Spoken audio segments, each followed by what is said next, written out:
să mai am lacrimi nici măcar în zilele în care Dumnezeu se uită încruntat la mine. Am învățat să tac, să țin în mine și să cânt, și orice lacrimă pot mult mai bine să o ascund.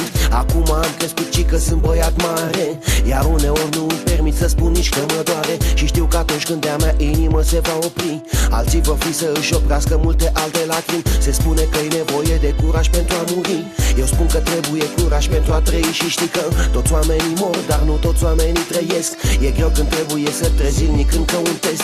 Sunt eu atunci când toți în jurul meu tot cad, ultimul om gata să moară pentru steag. Și că îmi pare rău, nu pot să spun decât în gând pentru cei dragi, pentru care nu am putut să plâng. Și dacă totul pleacă, trebuie să spui în gând, băieții mari nu plâng. Și dacă totul trece, trebuie să spui în gând, băieții mari nu plâng. Cam cât de sincer e un copil când plânge, zi-mi cine-l strânge când inima-i se frânge.